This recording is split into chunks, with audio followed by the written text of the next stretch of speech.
Hi, Toonsters.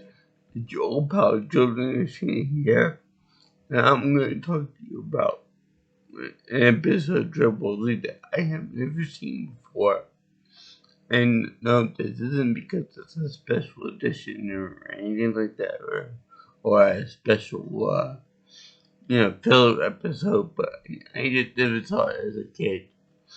So I was really surprised when I saw this, and I was like, when I saw this, I was like, So that's where the T-Rex chasing came from. Well, I'm assuming it's the T-Rex, but it's a Dragon Ball Z-ified T-Rex, not an actual T-Rex from like say Jurassic Park or something. Anyway, this is the seventh episode of the first season of Dragon Ball Z called Day One, lucky number 7, right? Anyway, this is an episode mainly dedicated to the adventures of Gohan, with Piccolo as being a trainer. I should say his name is Piccolo Jr., as he was the little spawn of Piccolo Senior, which split off from Kami into the good and the bad version of himself. So, I don't know, I would consider that to be like, Piccolo Jr. is more of like, the, the junior, the nephew of Kami. For some reason, I thought they were like, something like brothers, but that's I'll get more into a little bit later in this episode. But for right now, this is the Day One, which is a reference to Gohan training under Piccolo's tutelage, which is a bit of a misnomer because as Piccolo stated early in the episode, he wants to have Gohan survive by himself for 6 months before he can fully allowed to train with him. Now, and become more of a man and defender of the earth and the fight and all that. But here's one thing I want to know. They said that the Saiyans, Nappa and Vegeta, are going to be coming over in a year's time, along with Goku. So why are you going to have your time training with Gohan when you could easily spend that time training and become even more stronger? More stronger. I'm a history teacher, not an English teacher, so I don't really care too much about that. So sue me. It would make a lot more sense to say like train yourself, stay by yourself for 3 months or 2 months or something like that, and we'll train the rest of the time. But that's it. That's that. Train well enough. Plus, Piccolo does undergo some character development rather than being just this pure evil guy that wants to go after Goku just because he's the strongest fighter and he's the enemy, my father type of thing. But I'll get more into it a little bit along with the Kami thing. Now, there was some little bit of confusion on my part because I forgot 2 important jokes that were from the previous episode 6, which is the name of it was don't come with the present. And the first one is that when when Piccolo Jr. wanted to go on as as he wanted to take Gohan for himself. Krillin remarked that that Piccolo wanted to eat him. And now you told me something about this. What about this year make you think that he would want to eat somebody?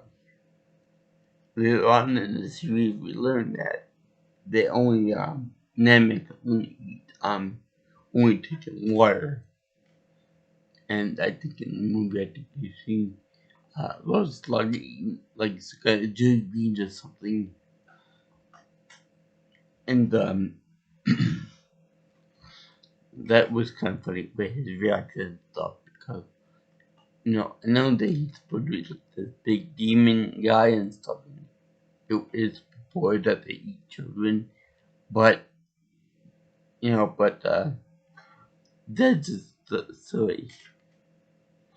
Number two is that when Gohan won't stop crying and stuff, he eventually does be quiet.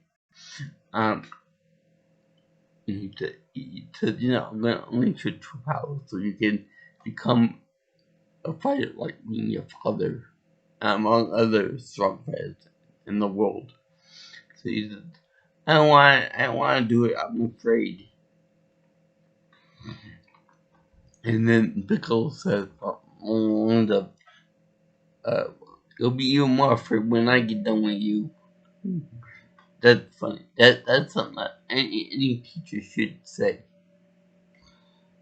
And the reason why I bring up this figure is, if you look at the tag on this character, it's Goku's picture on it. Now I know that Goku is the face of the franchise, the Dragon Ball franchise and stuff. But this is a figurine or a doll for Piccolo. You would think that maybe he would be in the background or something, but no, Goku away. It's kind of unfair. That's the thing that when we're gonna boycott this out is these little pink purplish things. This is supposed to be like the Namekian muscles. So I'm not quite sure about this, but I think that the reason why they changed color the color here and say someone like Kami is because they eat different. Because he's much older than this guy, and I'm sure that Guru, the oldest Namek, is much older. I would assume that's why it's called it a little bit differently. But also want to tell you that there's one character in there that was introduced in the show, and I've probably been introduced to him in this episode. But is I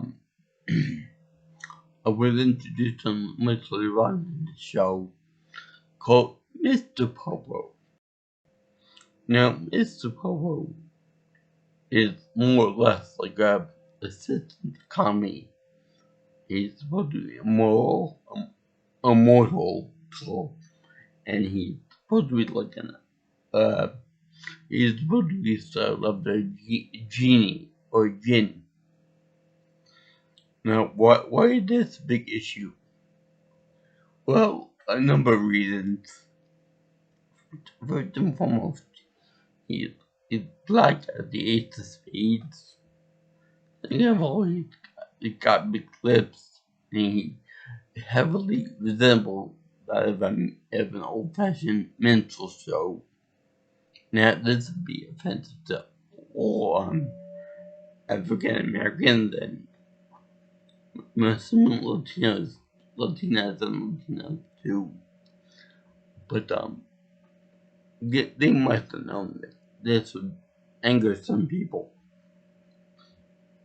But you could say that it's merely a cultural misunderstanding, that mean that Japan.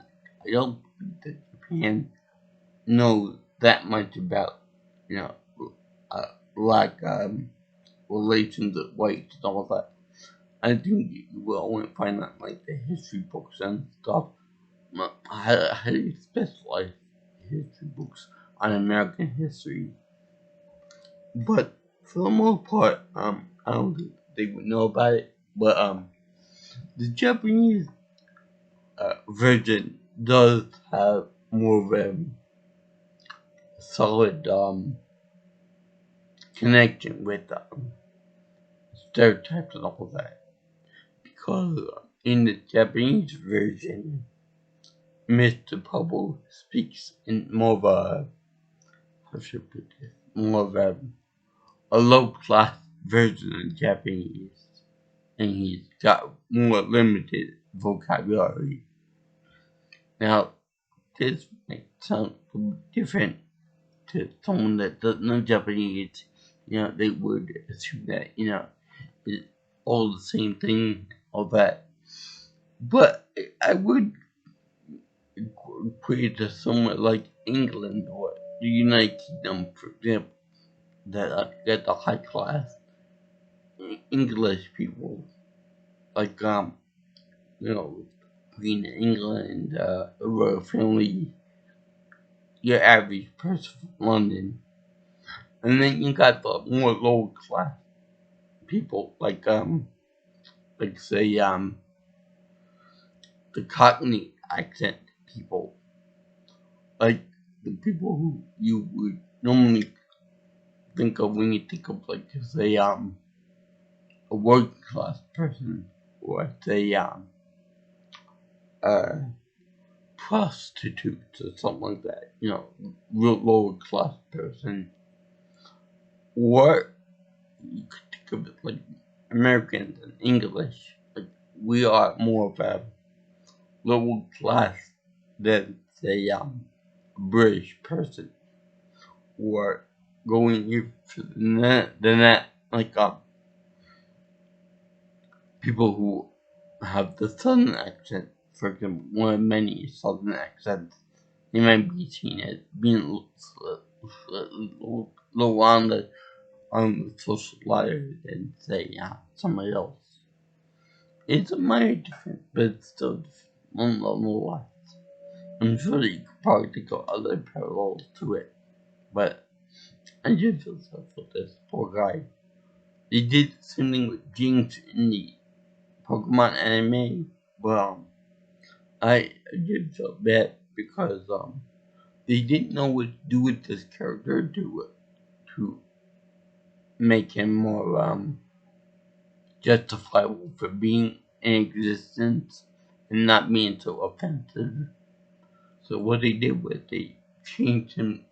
They changed his colors to, I think, purple, blue, and I think the best way to deal with this is to make make Popo into decrease his lip size. Another thing too is that he's got one tooth that you could see is there, so it's kind of like a low class type symbol, being that mean that everyone else has a full set of choppers.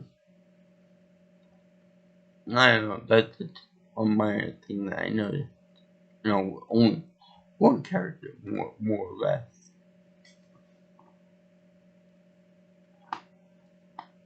And thank goodness he's not a major character in this show.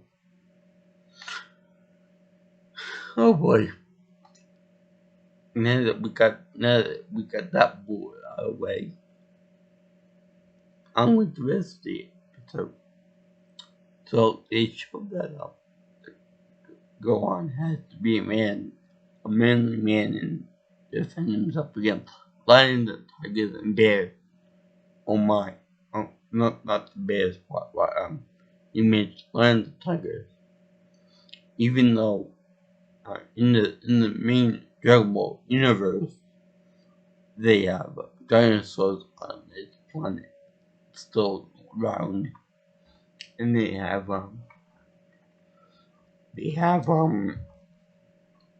humanoid wolves, bears, so on and so forth. So I think Lions and Tigers are just a little bit low on the totem pole. And again, he's away by his homework. You're on survival kit. You don't have to worry so much about your homework. I think mathematics and science can wait for a little while. I mean, I like my mother was very into pushing me to do hard work and stuff in school, but so even she would relent a little bit when it comes to my survival.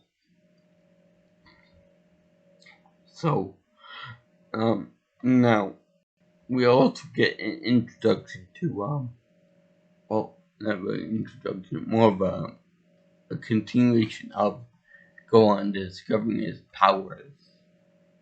Now, even though Piccolo said, "I'm gonna leave you here alone to fend for yourself for 6 months," he doesn't really leave him alone. He leaves him more like as a guardian angel, and he's like off in the distance doing meditating or whatever.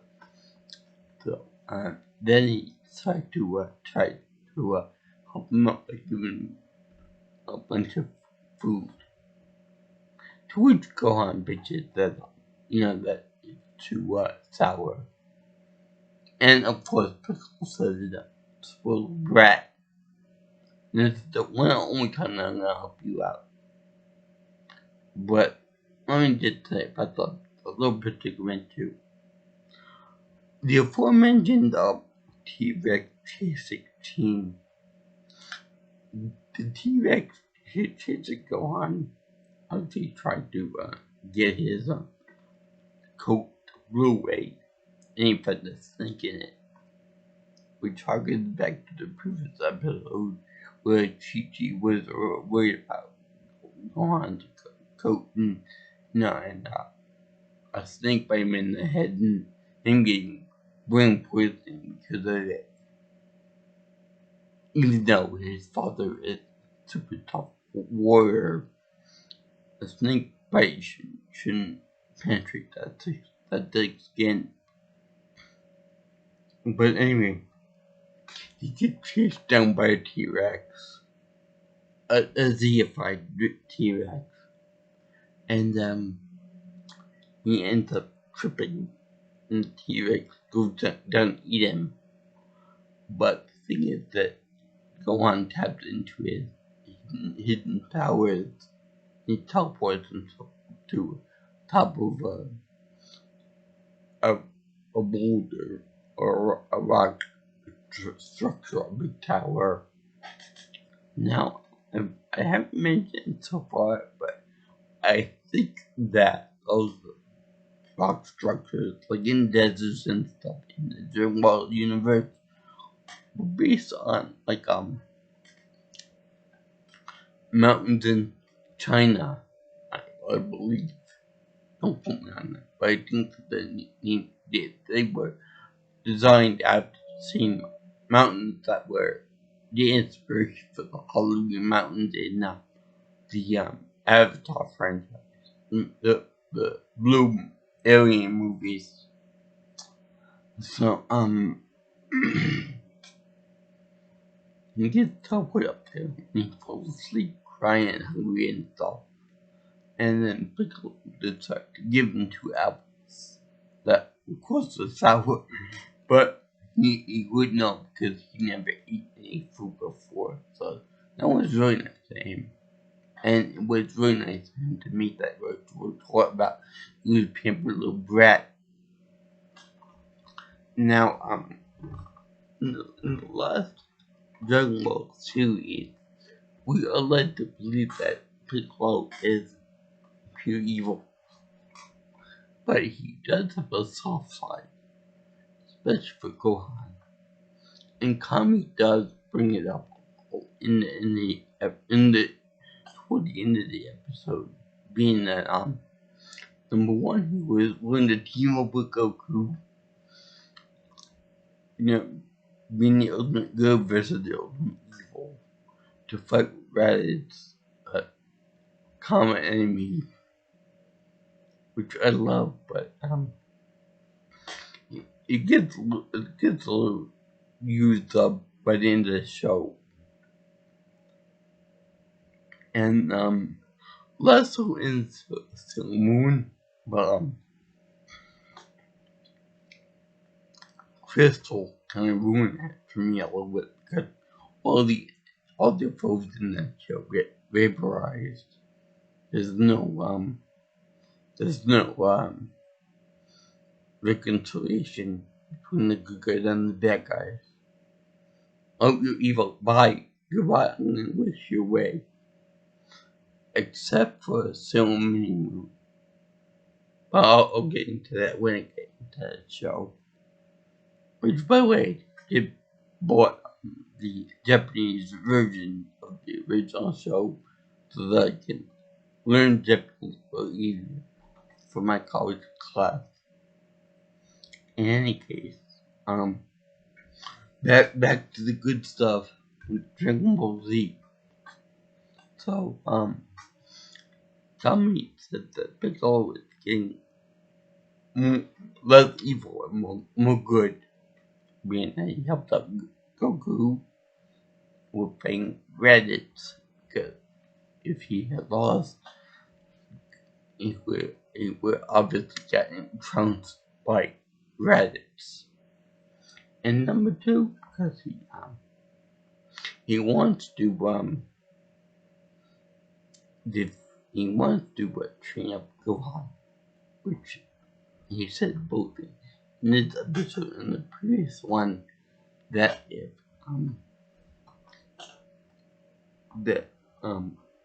Gohan is more or less a real powerhouse, but yet that power could easily turn back against Piccolo and destroy him, so it's like training his enemy son. Now that I think about it, back with this figurine, when I think about Piccolo, obviously he's an alien with the Greek antenna and stuff, but the head wrap is supposed to be like a traditional Namekian wardrobe, but it kind of looks much like a Muslim turban or a Sikh turban. I'm sorry, a Sikh turban, and it missed the purpose headpiece. Looks like similar to that, a Sikh turban. So what I'm getting at here is that this show kind of like the people who dress like that are evil, are bad and evil. That's just something I noticed. You can take that for what you will, but that's something I know. I mean, I know that they would end up becoming good characters by the end of the show, but still. Anyway, another thing is that they show that Piccolo Jr. and Kami are both connected to the same light bar, which means that if one of them dies, the other one dies, because they're like two parts of the same whole. Now, I would wonder about this being that because Piccolo is different from his father, and his father broke away from Kami to be then I think of it this, it kind of works out a little bit because although it doesn't make sense from a biology perspective, it makes sense in a Dragon Z perspective. Although I probably should analyze the show that has flying people and aliens and monsters and key blasts. And let's see, I guess it'd be the same type of deal coming word to if coming word to have a spawn, so like Piccolo did, yeah, with a chicken egg. I know that's very weird, but it's more or less like a green villain in more ways than one. It's called green and it doesn't require biomass. But anyway, they also show a link with Krillin going up to Chi-Chi and telling that her son being kidnapped and that her husband is dead. And I wonder if Regis' body is still there. But I sure hope that Tanjiro doesn't use him for another purpose. Anyway, they show up. Krillin in a blue suit, in a zoot suit, which, no, I don't believe that they ever show him in that color again, but not whatever. And, it showed him with genuine fear of that Chi-Chi, which I'll be scared to know why. Even though he's played by Jimmy Chung in the movie, but we don't want to look at that, do we? We do want to talk about Jimmy Chung though, because she's hot. But say that, Chi-Chi is a very scary woman, like a Yakuza type woman, and they actually show her, being pissed off at being late for dinner. Oh boy, they could be late for like a year. Anyway, she is actually showing gorging herself on food, like a saying does. But now, this is funny because he's obviously alien, but he has a very big appetite for an alien. And this is funny because one joke that I used to make about my father was that he was very, his appetite was huge. But it's just huge. Well, that's fine that you can put down one than the father, which the father is easily 3-4 times the biggest she is. Where the hell does she put all? Anyway, they show Goku on his quest to get to King Kai's planet, which I kind of find kind of stupid because they portray Kami as the big noble chief of the world. Then after that they show King Yama the big cheese in the afterworld. Then they show King Kai is the biggest cheese in the world. Then later on they show the Grand Kai. Then after that they show the Supreme Kai. And then after that they show the Grand Supreme Kai. And then later on they show other beings that are more powerful than the Grand Supreme Kai. So it's kind of like the God's argument where they keep pushing the veil back a little bit more, which is like a bigger veil himself for power levels. Until you reach Zena, which is the absolute highest you can ever go. Until Toei Animation comes up with somebody else on top of him. But anyway, they show they show Goku traveling along the way again, and instead of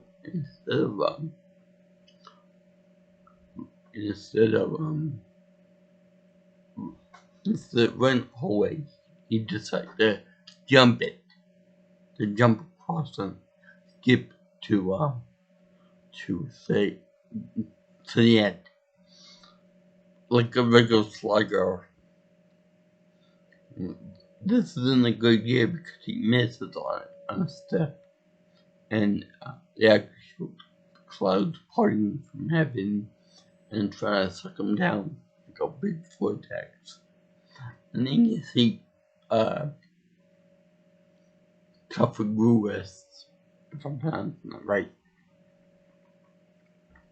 the Pokemon with the ghostly arms, try to reach up and grab him and drag him down to the underworld. Which is really funny. And then Goku is wondering about food himself. Now, I think that later on in one of the other episodes, it showed that these clouds that surround in heaven and stuff, they can be eaten. I believe that they can be eaten. And then he gets cotton candy, I believe. Now, in a little part of this part, they show a little restaurant or bar with like a whole bunch of monsters and stuff.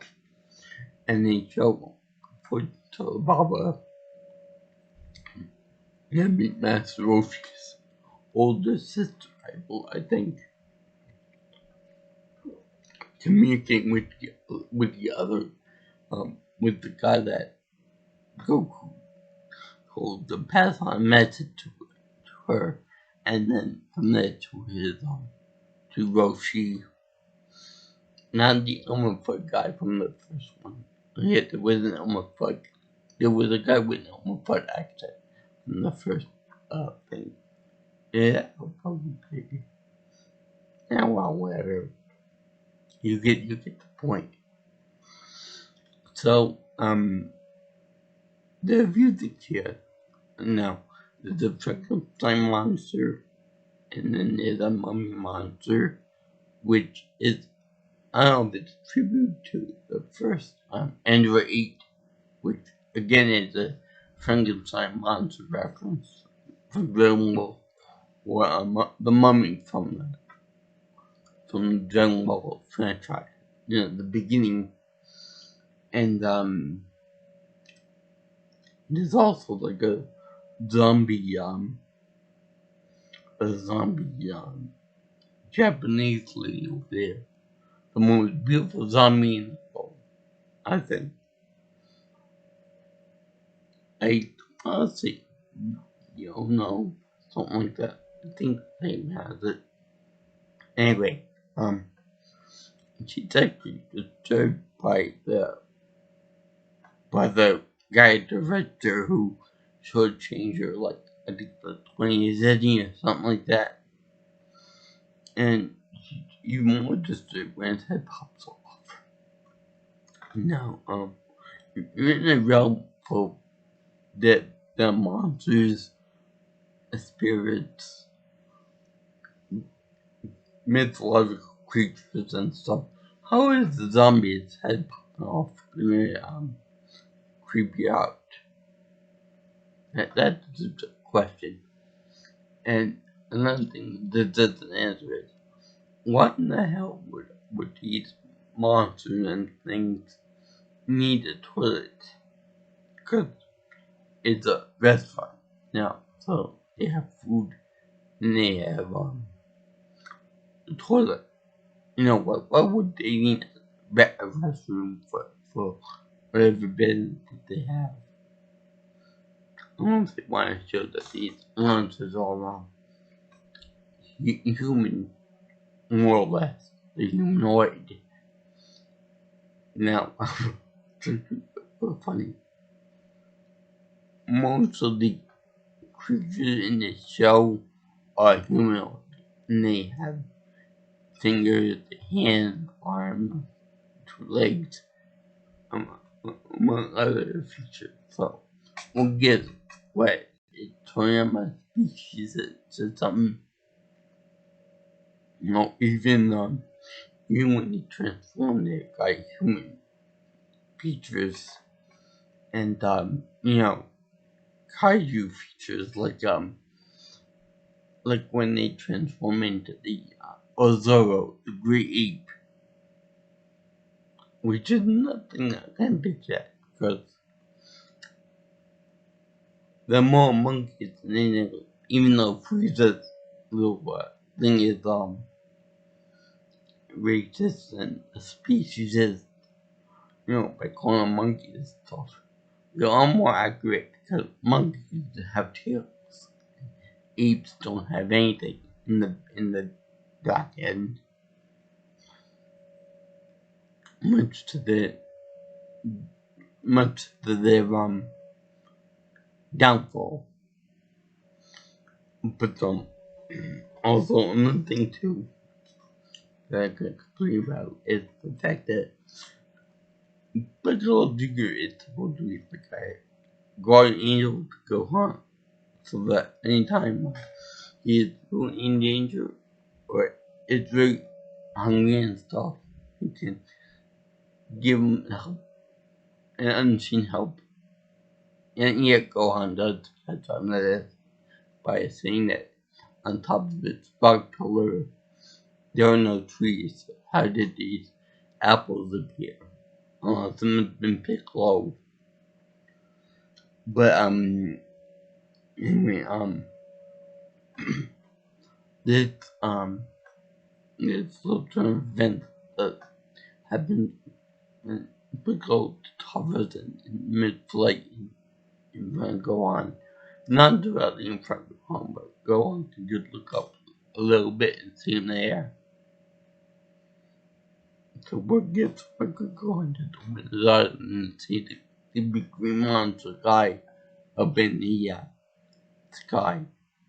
And he referred to him as Mr. Piccolo, which makes sense because when I was 5 years old, like Gohan is right now, he calls him Mr. Piccolo. But in the previous episode, he just said, the big bad Piccolo man is here. And they call him Piccolo